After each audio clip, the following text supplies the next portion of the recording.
I walked out of the hospital feeling like I was in a dream. The doctor said I had lung cancer. He talked about treatment, about family, about staying in the hospital. But I already knew. I wasn't going to do any of that. Why waste money just to die in pain, hooked up to machines? My lungs were always weak, even as a kid. Years of working in the smoggy capital made it worse. I kept meaning to leave, but work was going well, so I stayed. I thought the coughing was just my old problem. I was wrong. I quit my job, packed my bags, and flew home to Jiangchen. My parents left me a small house with a courtyard. Nobody had lived there in years. It was dusty and empty. I had no family left. Old friends had become strangers. Even colleagues I laughed with every day, none of it was real. My whole life felt like a script that millions of people had already lived. Nothing was truly mine. I started cleaning the house and found old toys, school books, drawings from childhood. Then, on a shelf in the storage room, I found a wooden box. Inside were random old things that must have belonged to my grandfather. A badge, an inkstone, a little red book. But one thing stood out, a white scroll. The paper was strange. It was perfectly white, smooth and slightly shiny, like it had never aged at all. I unrolled it on the table, expecting some beautiful painting.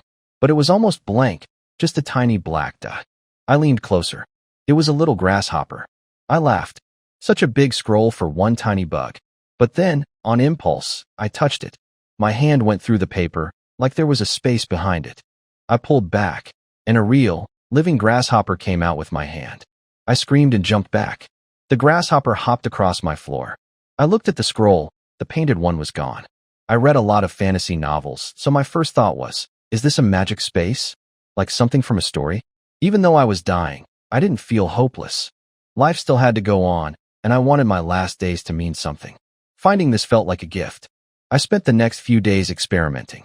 The space inside the painting was flat, two-dimensional. Anything I put in became flat, like a picture. When I took it out, it went back to normal. And time didn't pass inside.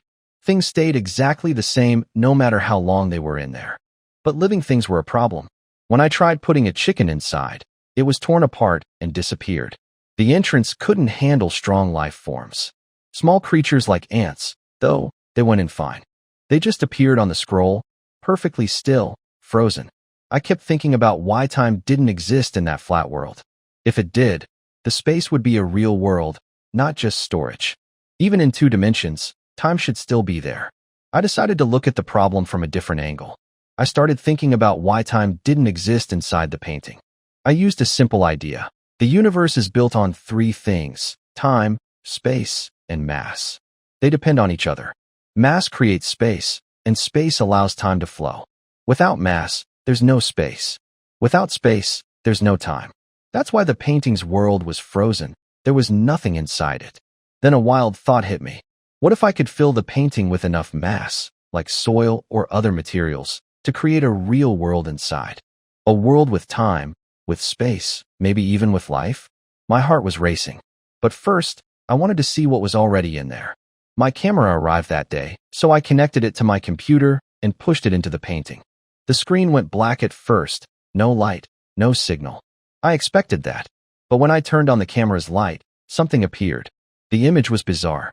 Everything looked flat, like a side view. I could even see the camera itself on screen. The whole space was dark except for a thin white line, like a simple sketch. Then something moved. A shadow flashed across the screen. I turned the camera and found it. A strange symbol lying flat in the middle of the space. It looked like a sideways 8, the infinity sign. No matter how I moved the camera, I could only see it from the front. Never from above, never from behind. This place was truly flat.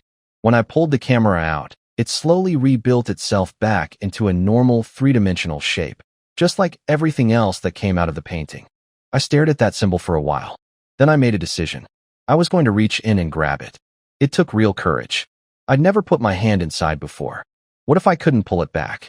The feeling was strange, like my sense of touch was blocked, but I could still feel my hand was there. It had no weight, light as paper. I grabbed it and pulled my hand out. But when I looked, nothing. My hand was empty. Then I noticed something. A tiny silver infinity symbol, sliding across my skin like a little fish. It slipped between my flesh and the surface of my arm, crawling upward. I panicked. I slapped my arm, rubbed it, tried everything. But I couldn't touch it. I ran to a mirror and watched it crawl up my neck, across my face, and into my head. There was a loud boom inside my skull, and everything went black. It felt like watching the birth of a universe. A flood of information poured into my brain, more than I could possibly hold. Most of it slipped away, but a small, important part stayed behind, burned deep into my memory. When I woke up, it was dark outside. I lay there for a while, shaken. But then I thought, I already had cancer. What's one more strange thing? I calmed down. That symbol was the control core of the painting. It gave me ownership of the two-dimensional world. The information it carried was enormous, like an instruction manual from some impossible library. My brain could only keep a tiny fraction of it. But what I did remember was enough. I now knew how to open the space, how to enter it, and how to set the rules of the world inside. Late one night, I drove out to Mulan Mountain. I needed soil, a lot of it. I had thought about buying planting soil, but when I saw the price, I gave up. It would have cost me over 100,000 yuan. So I decided to take it straight from the earth. The mountain was beautiful during the day, but at night it was cold and creepy. Wind howled through the trees like distant screams. But I wasn't nervous about the soil. I was nervous about what I was about to do. Open the entrance of my painting. I had started calling it the Chinkoan map. The entrance was sealed by some kind of energy field. If I lost control of it, even a little, the results could be terrible. I once asked about two-dimensional worlds on an online forum, and someone replied, "Do you know what a two-dimensional foil can do?"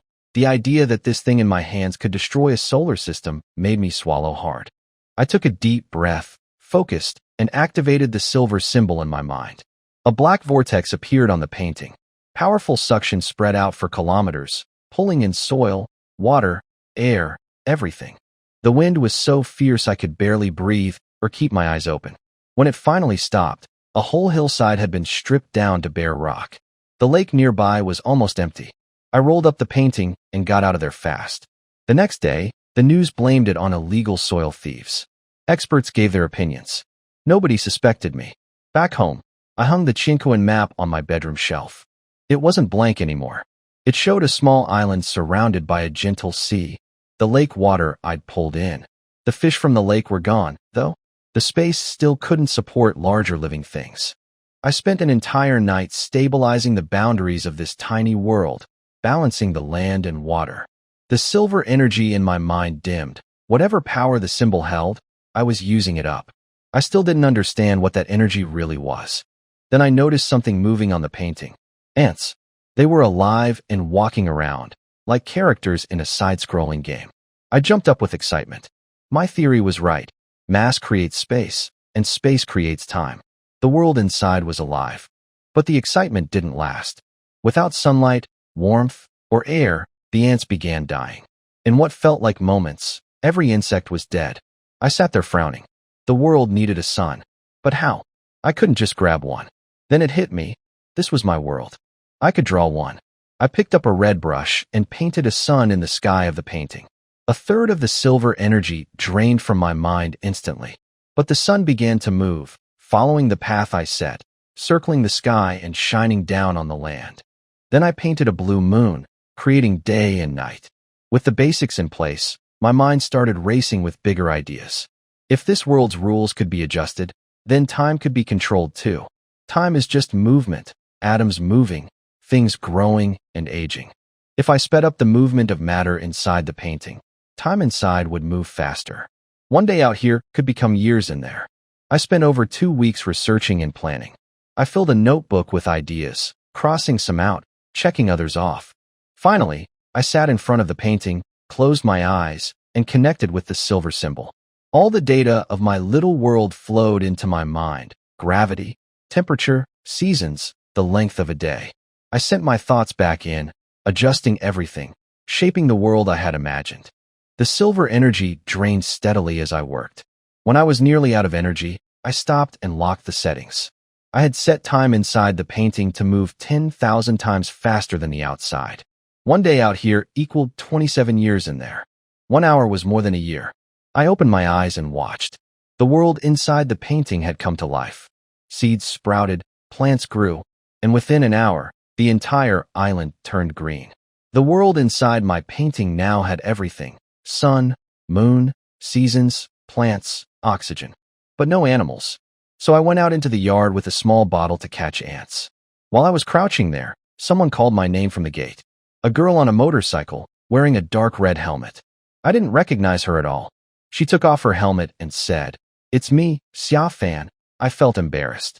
She was pretty and clearly knew me, but I had no idea who she was. Then she told me. She was Xia Yan's younger sister. Xia Yan had been my first love. Back when we were together in high school, Xia Fan was just a little kid in elementary school. Now she was in high school herself. Time really does fly. Xia Yan and I broke up after graduation. She went to Peking University. I went to a regular college. It was a clean break. I took it hard back then, but I'd made peace with it over the years. That didn't mean I wanted to dig up old memories, though. I let Xia Fan in, and she pushed her motorcycle into the yard. She was chatty and full of energy, telling me her family had moved nearby. She'd spotted me while taking a shortcut home from the supermarket. I brought out some drinks and snacks, and she stayed for a long time, eating a whole bag of walnuts while we talked. She told me her sister was studying in the UK now. When she finally left, the house felt a little brighter. Her energy was refreshing. After that, I got back to work. I tried putting my yard ants into the painting, but they all died almost instantly. Then I realized, without a queen, worker ants can't survive.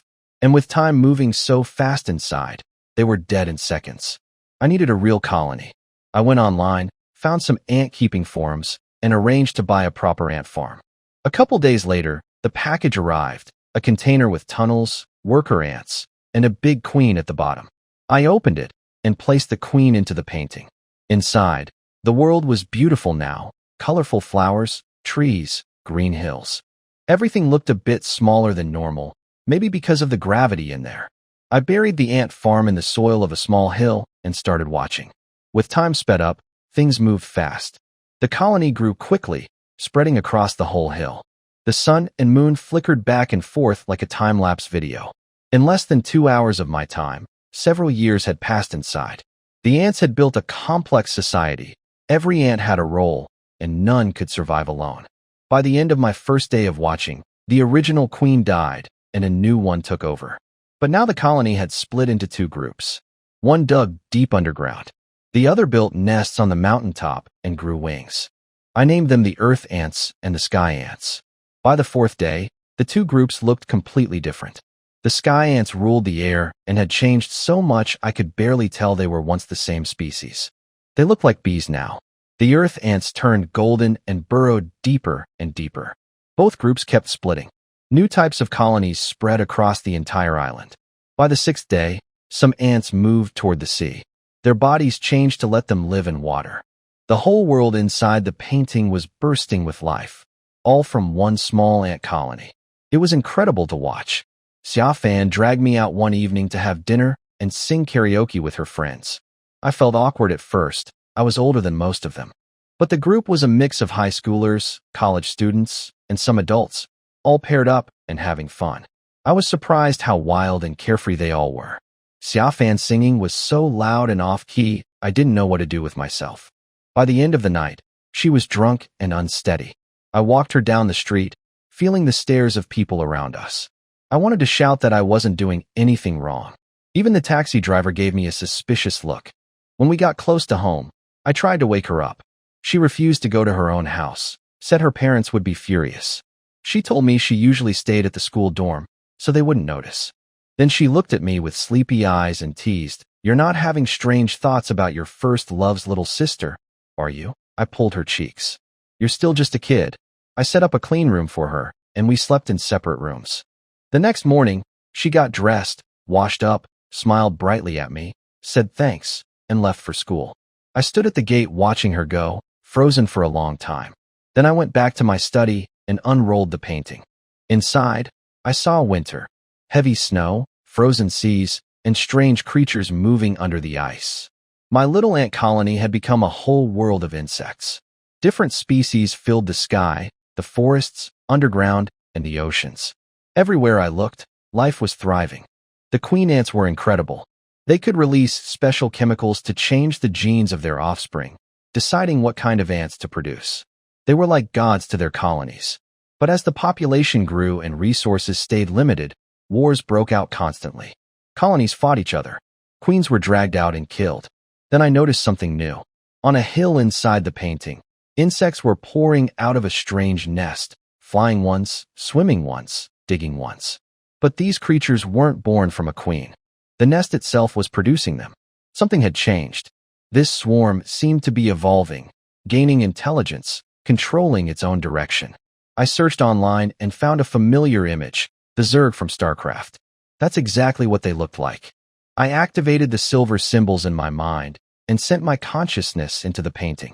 Time moved differently, one full day inside for every few seconds outside. I saw their leader, a slender insect queen with a large head, long limbs, and black armor covering her body. She wasn't just a breeding machine anymore. She had a mind of her own. From my godlike view, I watched her send mental signals to her swarm, commanding them to attack, gather resources, fight, and serve her. I could feel her ambition. The world belongs to us, she seemed to say. She could sense and control every creature in her army. Some kind of mental power, telepathy maybe. Then I noticed a silver light glowing from her head.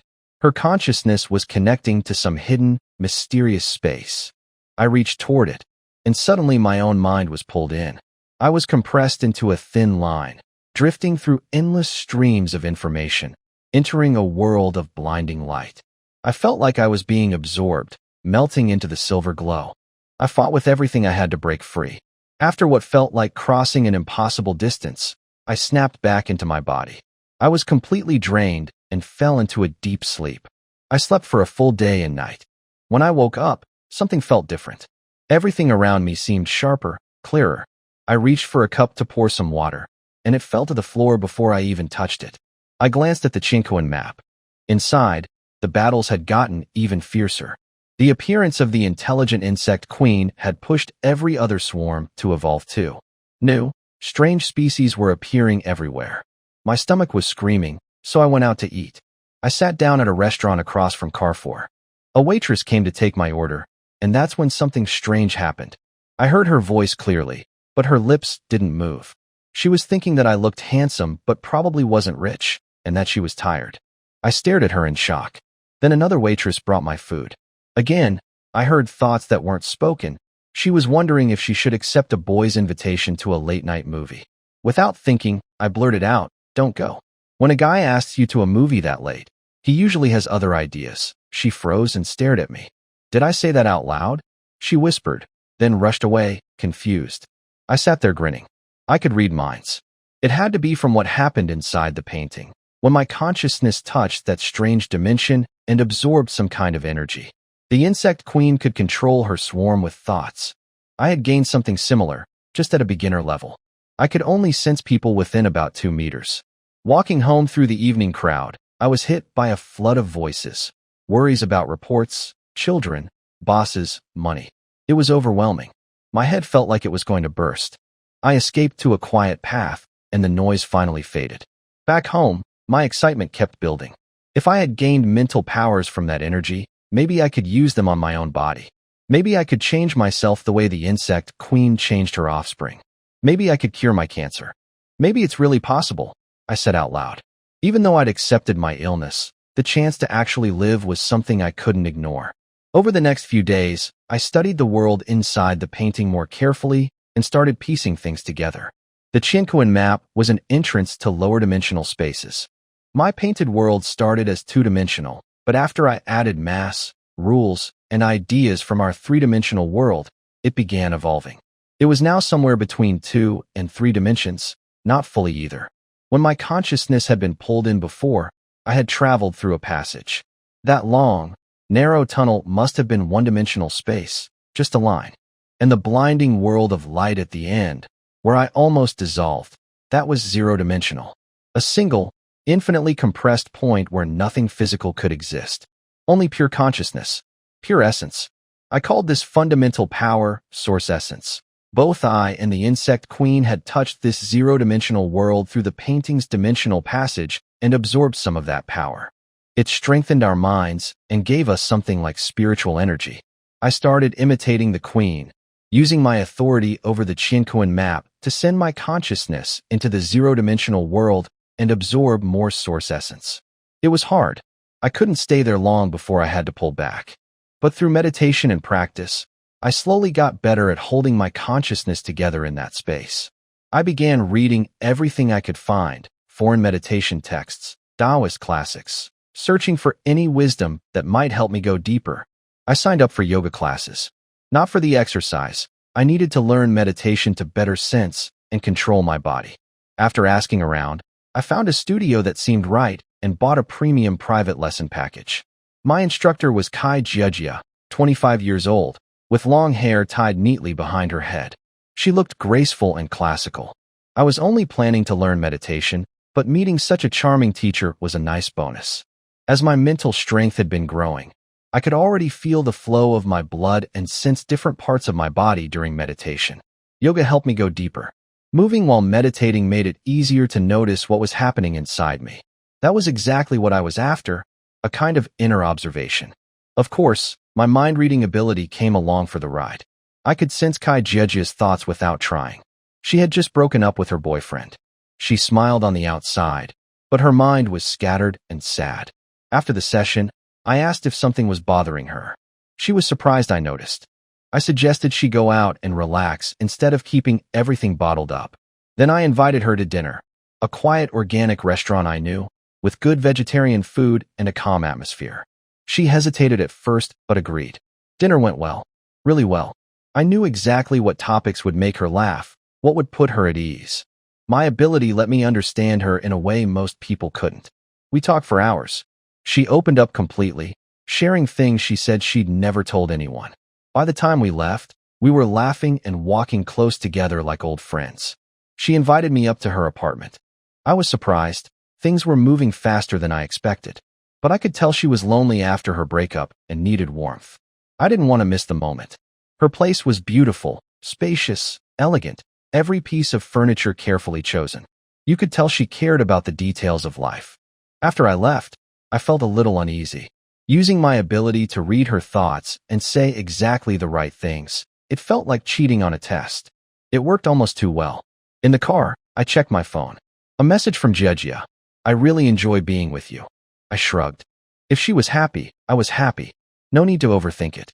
Grand love stories and dramatic promises were for younger people. Like Xia Fan once said, enjoy life while you can. Don't wait until it's over and realize you have no good memories. That would be the real loss. I could hear my own heartbeat. My mind spread through every part of my body, and I could feel my blood rushing like a river. Then a strange image appeared in my mind. No color, just structure. Like a 3D blueprint. I could see my skin, muscles, bones, blood vessels, and organs, all made of countless tiny parts. I could sense the thickness of my skin, the length of my bones, the size of my organs. Then I saw it, a large dark shadow in my lungs. Cancer cells, multiplying fast, forming a tumor. It worked. I was so excited I lost focus and snapped out of the meditation. I sat down at my desk, which was covered with medical books and cancer research papers. I had been preparing for this for a while. Since my mental powers awakened, my brain had gotten sharper. I could read something once and understand it fully. I started to see cancer differently. It wasn't really an outside attack. It was my own body breaking down. Some cells had gone rogue, rebelling against the body, and the immune system didn't fight them because it didn't recognize them as enemies. Just killing cancer cells wasn't enough. If the body's deeper problems weren't fixed, the cancer would come back. But if the body got stronger, cancer could be controlled. People had recovered naturally before. I decided to heal myself from the inside. I spent the next weeks reading everything I could. I even got a copy of the medical school schedule at Jiangxing University and sat in on classes. In my free time, I went out with Kai Jiejia. Then I started my plan. The human body has 8 major glands that control growth, metabolism, and development through hormones. If I could regulate those glands with my mental power, I could reshape my entire body. I started with the pituitary gland, stimulating it to release growth hormones. Then I adjusted the adrenal glands, pancreas, thyroid, and reproductive glands, step by step, following my plan carefully. The changes came fast. At first, my whole body was sore, my bones were growing again. I spent days lying on the bed, barely able to move. My appetite doubled, but the coughing that used to keep me up at night started fading. Muscles appeared without me exercising. In just over 2 weeks, I grew from 1.75 meters to 1.83. My skin became smooth and clear like a baby's. My muscles were well-defined and balanced, even though I hadn't been working out. Most importantly, the dark spots in my lungs were fading. The cancer cells were dying off naturally and being flushed out of my body. My cough disappeared completely. One morning, I stood in front of the mirror in my shorts and barely recognized myself. A tall, handsome man stared back at me. Perfect proportions, bright eyes, striking features. I looked better than any celebrity I'd ever seen on TV. Is this really me? I whispered. I hadn't gone out much in the past 2 weeks, just Kai Jejia's yoga lessons and visits to her place. When I finally went outside again, something felt off. People kept staring at me. Some turned their heads as I walked by. A few even took secret photos with their phones. Their thoughts flooded into my mind. He's like a character from a comic book. Is he a celebrity? He looks mixed, so handsome. I didn't think I looked that different, but clearly everyone else did. At a restaurant, a waitress slipped me her phone number. Several girls made up excuses to come talk to me. It was too much. Even for a good-looking guy, this kind of attention wasn't normal. Over dinner, Kai Jejia noticed a girl staring at me from across the room. She smiled and said, "You've really changed. Since I'm with you every day, I didn't notice how much. But compared to when we first met, you look like a completely different person." She told me it wasn't just my looks. It was something about my presence, my scent. Something that drew people in. I sniffed myself. "I don't smell anything," she laughed. "It's something only women can sense." I wondered if my body, now in perfect condition, was giving off some kind of natural signal. Later, at her apartment, things took a turn I didn't expect. Jejia lay in my arms and said quietly, "Lu Jiu, our relationship should end here." Her boyfriend had come back. He had talked to her, asked her to give him another chance. She said he wasn't as handsome or charming as me. He couldn't compare in any obvious way, but he truly loved her. Then she asked me softly, "Do you really love me?" I had nothing to say. She was right.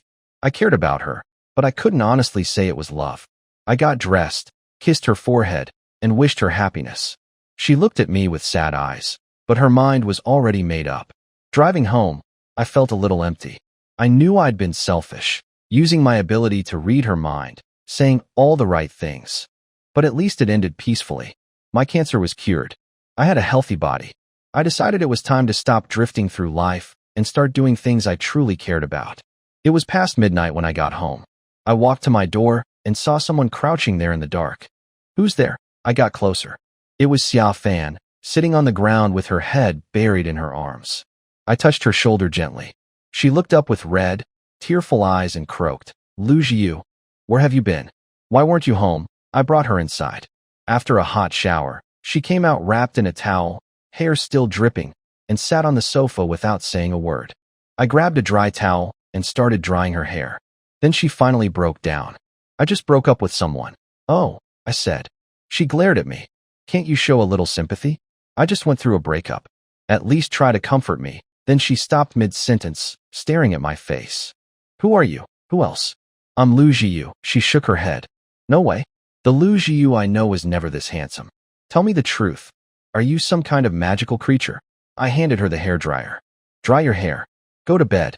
Same room as last time. I was lying in bed scrolling my phone when Xia Fan leaned in close, studying my face. "How did I never notice you were this handsome? Did you get plastic surgery?" I pushed her head away. "No. I just wasn't taking care of myself before. I've been exercising and eating better." She didn't fully believe me, but let it go. Then she brought up her breakup again, fishing for comfort. I gave her nothing. She sat up and said, "You know what?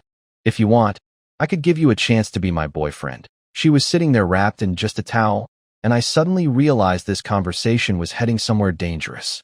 I told her no, sent her out of my room, and locked the door. High school girls these days were way too bold. The next morning she clung to me, begging me to come to her birthday party next month so she wouldn't be embarrassed showing up without a boyfriend. I told her at her age it was perfectly normal to be single. She called me old-fashioned. In the end I agreed to go, but only as a friend. She snapped a few photos of me with her phone and left looking very pleased with herself. Later, I went to the hospital for a full checkup. I was pretty sure my body had recovered, but I wanted to confirm it. From the moment I walked in, people kept staring. Nurses were whispering and pointing from a distance. Every test came back normal. Eyes, blood pressure, heart. When the internal medicine doctor examined me, she was thorough, almost too thorough. Afterward, she said everything looked fine. Even my old lung problem was gone. I was genuinely healthy. As I was leaving, she handed me her business card. If you ever feel unwell, call me. I can come to your home. Her name was Li Wei. She even fixed a stiff spot in my spine before I left, telling me to stop slouching. I quietly read her thoughts and immediately walked out, wiping cold sweat from my forehead. Since gaining this mind-reading ability, I'd learned something. People's inner thoughts are very different from what they show on the surface. Much wilder. At home, I finally relaxed. The shadow of cancer and death that had been pressing down on me was completely gone. I felt light and free for the first time in a long while. I took out the Chinkoan map, and the moment I opened it, I noticed something. The silver symbol in my mind had changed. The scale that measured source energy had risen by a notch. Before, I'd used up nearly all the source energy to set up the rules of the world inside the painting. It hadn't recovered at all until now. Something had caused it to grow, and I needed to figure out what. I couldn't pull source energy from the symbol to strengthen myself directly, but I could use it to adjust the rules of the painted world. That was incredibly important. With enough source energy, I could shape that world however I wanted, like a true god.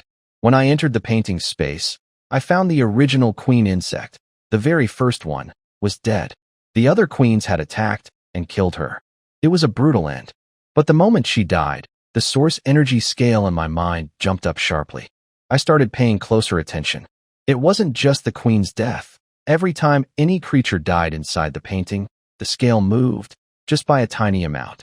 The queen's death caused a bigger spike because she was more powerful. I had never noticed the small changes before. The world inside the painting had become an ocean of insects. They looked nothing like the ants I had started with. Strange species I'd never seen before filled the sky, the ground, the underground, and the sea. Dozens of queens now existed, each with intelligence and mental powers. Their civilization had grown beyond anything I imagined. They had evolved thousands of specialized soldier types. They communicated, cooperated, built things, and waged war. Flying insects shaped like airships dropped acid bombs from the sky. Armored beetles like tanks launched missiles. It looked like modern warfare, fought by bugs. It scared me a little. If the space inside the painting weren't so small and limited, these creatures could have been a real threat to humans. The first queen had lived nearly 700 years inside the painting, only 27 days in my world. She didn't die of old age. She was defeated in battle. I studied my notes and realized that once a queen's mental power grew strong enough, she could observe and control her own genes. These insects were modifying their own DNA, exploring the deepest secrets of life. In genetics, they were ahead of humans. I estimated my own mental power level. If awakening was level 1, I was around level 6 after all my meditation. To reach the queen's level, where mental power could directly affect physical reality, I needed level 7. I calculated I could break through in about 5 days. I started attending biology classes at Jiangxing University alongside my medical courses. I sat in the back to stay low-key, but it didn't help. The moment I walked in, every eye was on me. Girls screamed. Boys glared. Several girls crowded around me before class even started. During the lecture, notes with phone numbers kept landing on my desk. This kind of attention was something I never experienced back when I was actually a student. In the afternoon, I went to the hospital to pick up my health report. The staff at the window was slow and unhelpful. Dr. Li Wei came down and got it for me herself. Then she told me she was off work and dragged me to a Hunan restaurant before I could say no. She ordered everything spicy. I told her doctors usually tell people to watch their diet. She laughed and said that advice was only for sick people. Li Wei was fun to talk to, direct, confident, and easy to be around. She was 2 years older than me and completely different from Kai Jejia.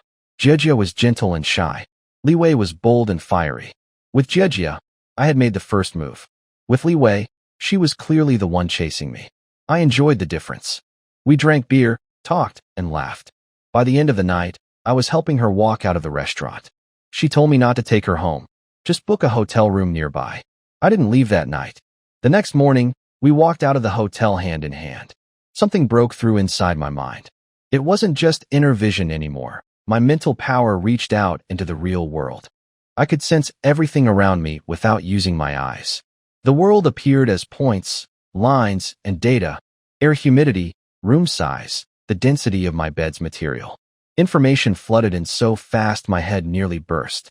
So this is what the world looks like through mental power. Everything is made of information. I pulled back, dizzy from the overload. But I had a mission. I turned my focus inward, into my own body, just like the insect queens did. My mental power dove deeper and deeper. First I saw muscles and blood vessels, then cells, flowing like bubbles in an endless river. I found the nucleus inside each cell, pushed further, refined my focus to the absolute limit. I was exhausted, but I kept going. Then I saw it. My DNA, a spiral staircase, a twisted ladder. The greatest secret inside the human body. All our genetic information, stored right there. Suddenly, a flood of data poured into my mind. It was like standing in a vast river of memory, the memory of life itself. I saw my ancestors. Following the trail backward through time, I watched human faces change, clothes shift, bodies transform. Homo sapiens, Homo erectus, ancient apes, all the way back to the very beginning. Then the trail stopped. The origin of humans ended there. Whatever came before was no longer directly connected to us. When I pulled out, I nearly fell off the bed. I sat there gasping, covering my face. Then I started laughing, shaking with excitement. I had seen the deepest template of human genes, the ancestor template, the ape. And a terrifying idea came to me. What if I changed that template? What if I told the genes that their ancestor wasn't an ape, but something else, a giant, a dragon, a god? Would humans devolve? Or would they evolve into something extraordinary? The idea thrilled me, but I knew it would be incredibly hard. I needed to test it. I built a small laboratory upstairs in my house. It wasn't professional, but I bought what I could: a CO2 incubator, a biosafety cabinet, an ultra-low temperature freezer, and many other supplies. I spent all my savings, including the money my parents left me. For some of the harder-to-find equipment, I called an old childhood friend named Wang Yi, who now worked as an assistant at a research institute. We hadn't spoken in years, but he helped me out. My first experiments were on mice. I tried to modify their genes by changing their biological template, rewriting what their DNA said about their origin. But every time I tried, the gene chain collapsed instantly. The blood in the petri dish went dead. The changes were too sudden, too reckless. I learned the hard way.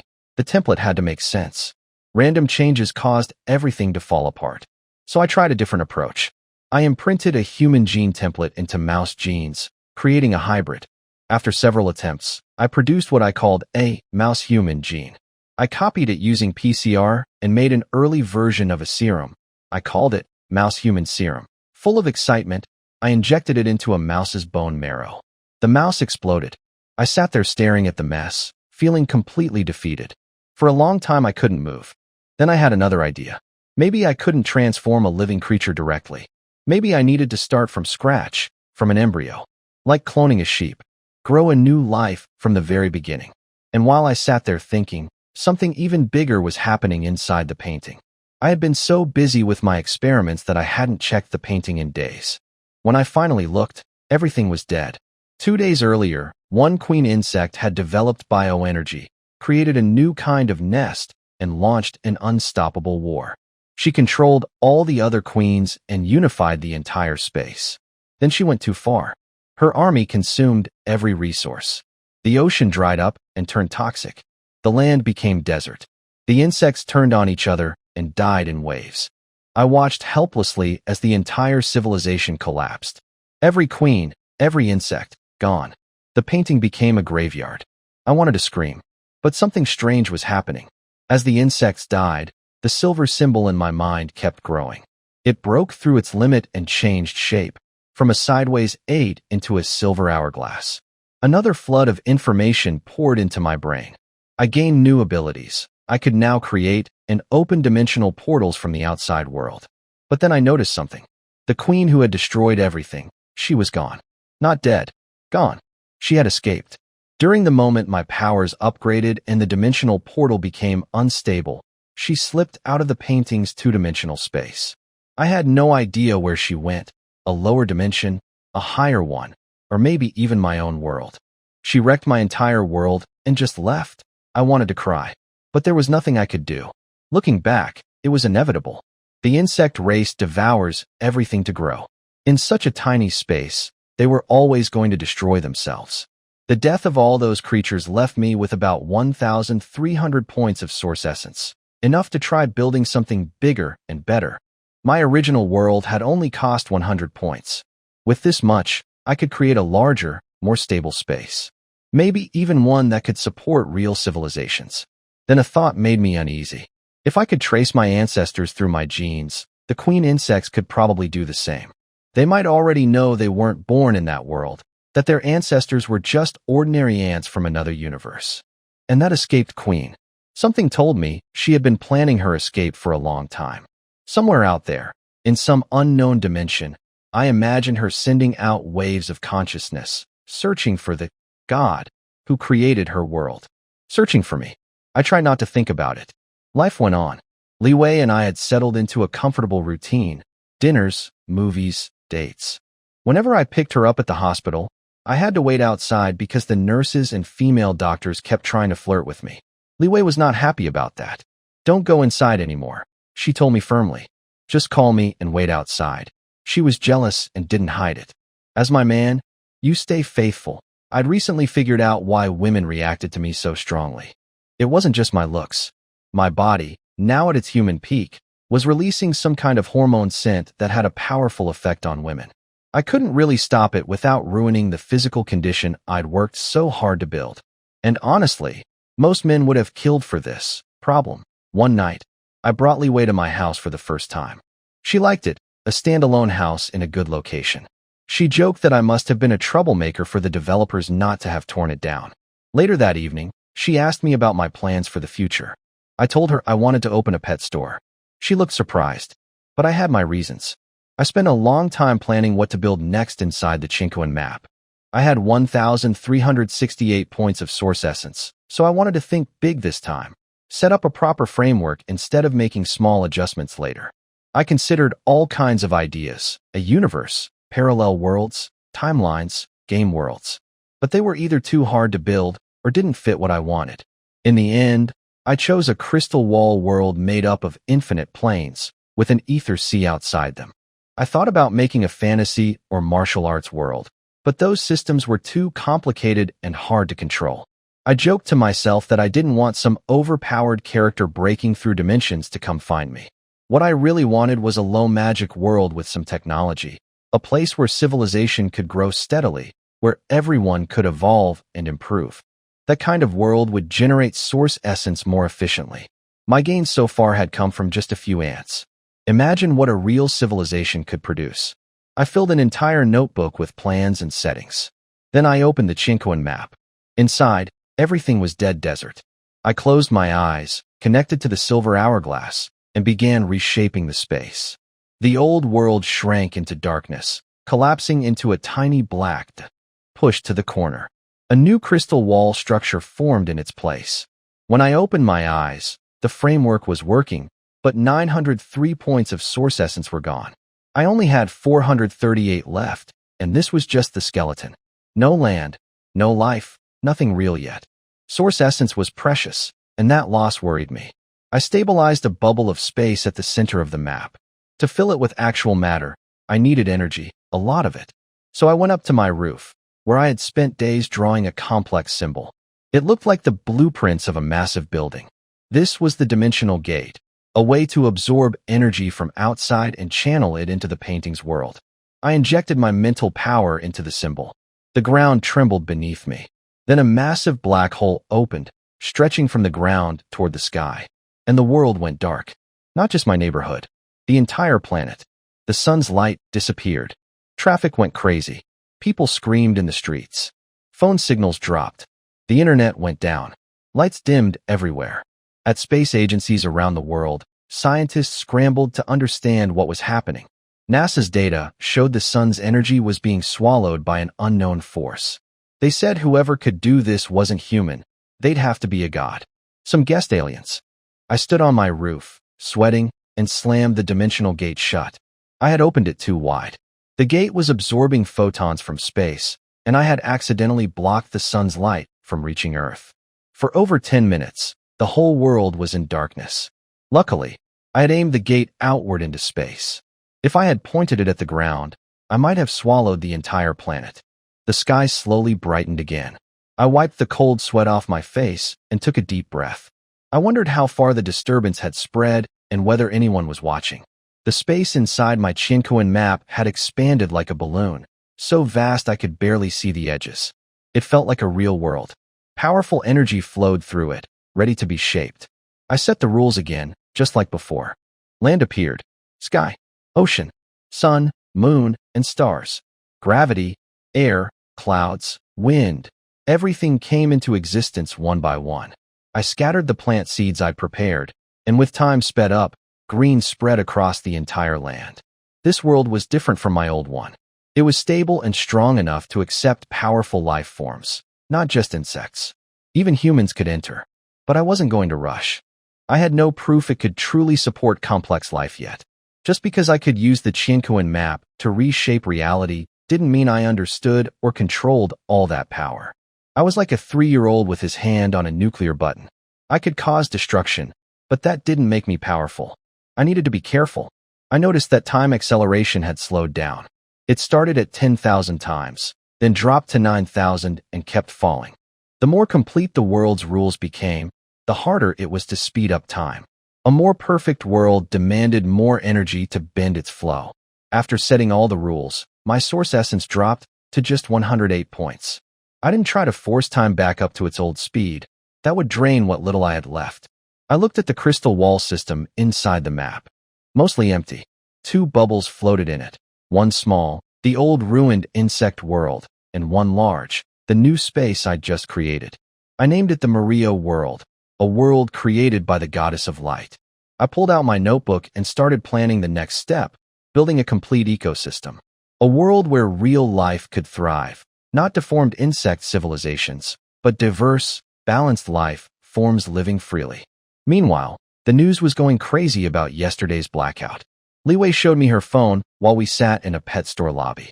The official story was a solar eclipse, but scientists were pointing out that Earth, Moon, and Sun weren't aligned for one.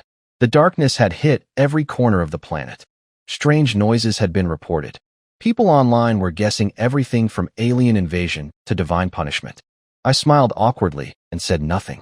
I knew the truth. My dimensional gate had swallowed too much light when I filled the Maria world with energy. The effect had reached around the globe. But considering how vast my new world was, it made sense. As for the pet store, that's why we were there. I'd found a nice shop not far from my house, about 80 square meters, with a cute green theme and checkered wooden floors. It was surrounded by residential neighborhoods and parks. Perfect location. I negotiated a good price with the owner, who also offered to introduce me to suppliers and recommend a pet groomer. I decided to keep the name, Cat and Dog Pet Shop. The owner needed a week to finish the handover. After that, it would be mine. In the meantime, I planned to go out and explore. I drove alone to Muyu town in Shenangjia. Even outside tourist season, the town was lively, flyers everywhere, shops running promotions, performances at night. I checked into a hotel and the next morning headed up the mountain on a quiet hiking trail. My goal was simple: collect as many plants, animals, and materials as I could to fill Maria world with life. I'd already made some progress. The mice I released earlier were doing fine. Plant seeds had spread across the continents. The air quality was better than expected. In the ocean, strange new algae had appeared on its own, species I didn't even recognize. I'd also brought in stray cats and dogs from the streets, along with fish. The cats and dogs had gone wild, turning feral, and the fish were reproducing nicely. But I wanted real biodiversity. So I'd been buying seeds, catching unfamiliar insects, collecting small birds and animals, anything I could find. Whether they survived in Maria world was up to nature. Natural selection would sort it out. I was careful about one thing, though. I kept the zero-dimension passage sealed. I didn't want species freely accessing source energy like the insect race had. That had ended in disaster. In the future, I'd open that access on my own terms. Shenanjia was perfect for what I needed. It's a UNESCO World Heritage Site, one of the richest places in China for plants and animals. Nearly 4,000 plant species, over 600 vertebrate species, more than 4,000 kinds of insects. It was a treasure trove. With my enhanced body and mental power, I moved through the forest freely, without fear. Before my transformation, hiking these wild mountains would have exhausted me. The area is full of real dangers. But now I could sense everything around me, scan the surroundings, locate animals, detect threats before they appeared. I was ruthless. I swept through the forest like a storm, capturing snakes, monkeys, moles, even a family of black bears. I dug up old ginseng and rare herbs. I transplanted plants by the armful. Everything went into the Chincoan map and straight to Maria World. Then I found something special, white bear tracks. An albino Asian black bear, one of fewer than 10 in the entire world. I followed the trail using my mental power to read the footprints. Half a day old. The bear had to be nearby. I found her on a slope in a small forest. An adult female, and she was pregnant. She stood up on her hind legs and roared at me, shaking the trees, scattering birds in every direction. She was fierce and terrifying, but I wasn't afraid. I pulled out the Chincoan map, aimed it at her, and captured her into the space. I placed her near the family of black bears I'd caught earlier. A pregnant mother bear. That was a bonus I wasn't going to pass up. I spent a whole week wandering through Shenanjia. Every day, I drank fresh mountain spring water and roasted whatever I hunted over a campfire. It was a peaceful, carefree life, and part of me didn't want to leave. I even used my mental powers to communicate with some animals. They weren't very smart. Their thoughts were chaotic and their answers rarely made sense, but it was fun. Still, I knew it was time to go. I had collected enough. Many of the plants and animals I'd brought into Maria World were already reproducing and forming groups. Shenanjia's rich plant life had given my world a nearly complete ecosystem. Things were taking shape, but the more complete the world became, the harder it was to maintain fast time. The acceleration had dropped to about 7,000 times now. I packed up and headed toward Laojun Mountain, following a popular hiking trail. Along the way, I ran into a group of travelers taking photos with a dozen cute monkeys. Then one tourist tried feeding them, which set the monkeys off. They attacked, biting, scratching, throwing stones. People were screaming and bleeding. I stepped forward and blew my whistle a few times. The monkeys froze, then ran away in a panic. Everyone stared at me in amazement. The whistle was just for show, of course. What really happened was that I used my mental power to project the scent of a top predator, scaring them off. I offered my first aid kit to the injured people. The group leader, a man named Shui Kai, came over to thank me. We shook hands and started chatting. Then I noticed something on the ground. A smooth, round stone about the size of a fist, covered in dirt, with large cracks on the surface. It must have been dug up and thrown by one of the monkeys. Shui Kai took a look and said it was probably a dinosaur egg fossil. A real dinosaur egg. It wasn't worth a fortune, but it was a fascinating find. Everyone in the group crowded around to see it, looking at it with wonder, imagining the creatures that ruled the earth millions of years ago. I carefully stored it away. After the monkey attack, the group decided to cut their trip short and head to a nearby clinic to check for infections. I left Shenanjia with them. We got along well. They were cheerful and outgoing. Everyone wanted photos with me. One chubby girl even stole a kiss, which left me looking completely shocked in the picture. The whole journey back was full of laughter. Before we parted, Shui Kai gave me his phone number and invited me to join their travel group for future trips. I told him I'd love to come along if I had the time. After signing the paperwork and paying a few hundred yuan for the documents, the pet shop was officially mine. I named it Amao and Ago Pet Shop, hired someone for minor renovations, and opened for business. The previous owner left behind a pet groomer named Xiaolu, a young girl with curly hair who loved animals. She was skilled at transforming messy, dirty pets into little models. On our first day, we didn't sell any pets, but plenty of customers came for grooming and baths. It was a good start. That night, after closing up, I went home and headed straight to my laboratory. But I wasn't doing experiments on Earth anymore. I unfolded the Chincoan map and looked inside the crystal wall system. There was a new tiny bubble in there, so small you couldn't see it with the naked eye. This was my secret base. I had spent just 3 points of source essence to create a small dimensional world embedded inside Maria World. About 1,000 square meters, built like a 9-floor stone castle in a Western style. It drew its air and energy from Maria World, but existed in its own little pocket of space. I called it the Space Castle. I activated the dimensional gate on my floor, a complex circle I'd drawn, and injected my mental power. In a flash, I disappeared from Earth and appeared inside the castle.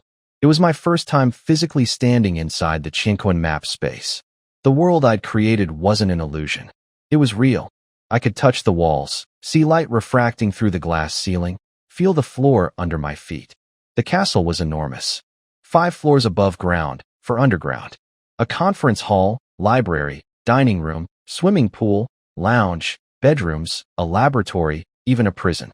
At the very top, a glass dome I planned to turn into a botanical garden. Empty for now. Many rooms still needed furniture and finishing, but the bones of everything were there.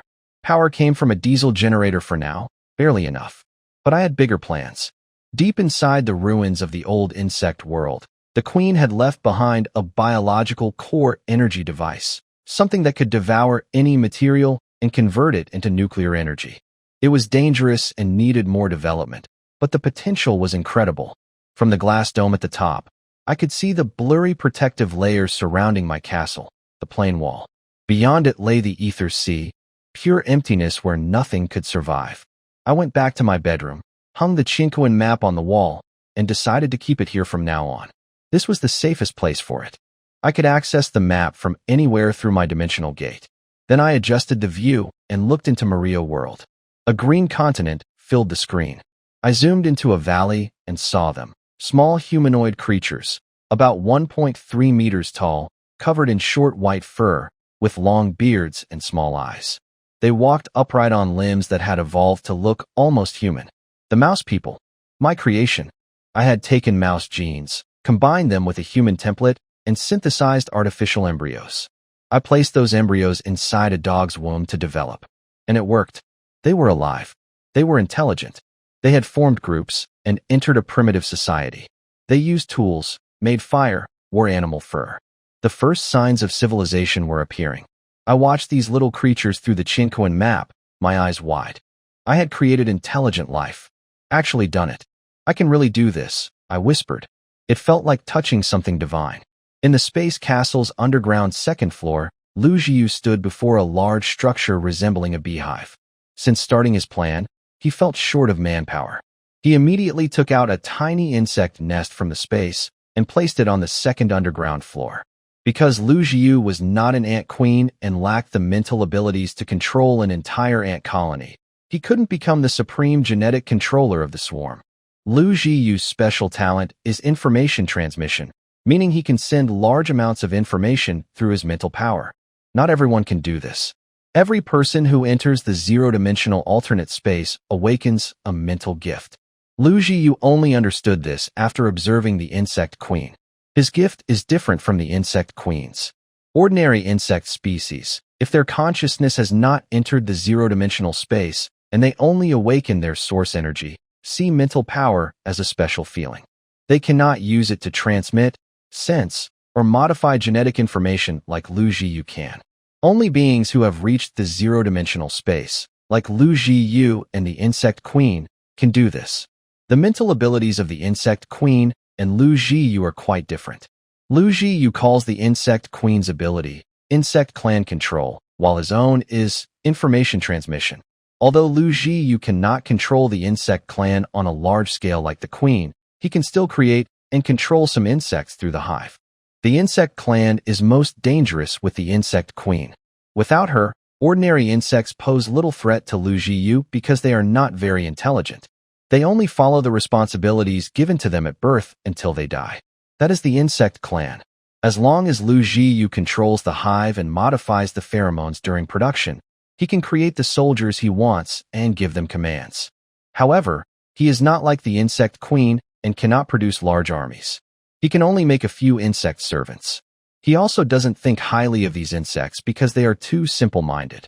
Every highly intelligent species has a lot of source energy. The insect clan shows a division between ordinary insects and the insect queen, who is too terrifying to compare. Lu Jiyu activated the hive and immediately saw it quickly devouring a large amount of compounds he placed inside. Soon, he saw many black, slimy spheres emerging from the hive, struggling and standing in front of him. These creatures each look like aliens, with black shells, slender bodies, large heads and eyes, and antennae on their heads. These are ant-men created by Lu Jiyu. The second-generation insect nest has very strong abilities, producing mostly mature insects that can immediately go to battle upon birth, serving as endless expendable troops. One after another, soon Lu Jiyu saw about 30 or 40 ant-men, nearly 2 meters tall, standing in front of him and kneeling on the ground, waiting for his orders. Using his mental power, Lu Jiyu sensed almost no four-dimensional fluctuations. These ant-men have very low intelligence, almost no self-awareness, and only follow the missions given by the queen. At this moment, Lu Jiyu is their highest commander. Of course, if the queen of this nest appears, she could immediately take control away from him. Lu Jiyu injected work tasks, procedures, and precautions into their minds with his mental power. Immediately, he saw these ant-men start moving, lining up and heading upstairs from the underground second floor, acting according to his division of labor. Some are responsible for cleaning and organizing, others for building. Each ant-man has its own task. Lu Jiyu sighed in relief. With these ant-men, he has fewer worries about the next steps. Many things can now be carried out according to plan. After manufacturing about 40 ant-men, the energy inside the nest was nearly exhausted, and it shut down again. Lu Jiyu went outside and locked the heavy iron door on the second underground floor tightly. This thing is very dangerous. With the ant-men, the whole castle now seems a bit more lively. Many ant-men come and go, busy cleaning and decorating the castle. Various furniture and objects have been made, filling the once empty castle with life. In the third floor rest area, the bookshelves are now filled, but the shelves are still empty. No books inside. Lu Jiyu plans to gradually improve and fill them in the future. Walking through the corridor to the back, I saw Lu Jiyu lying on a wooden armchair reading a book. At that moment, an ant-like creature arrived, causing Lu Jiyu to stand up immediately. Although the creature didn't speak, the antennae emitted a four-dimensional wave, letting Lu Jiyu know that the castle was fully built, especially the prison on the first floor and the laboratory on the fourth floor, both completed. Lu Jiyu first went upstairs to check the laboratory, then down to the basement to look at the prison. At the end of the long stone cell was a large area resembling an altar with a pattern on the ground guiding a dimensional portal.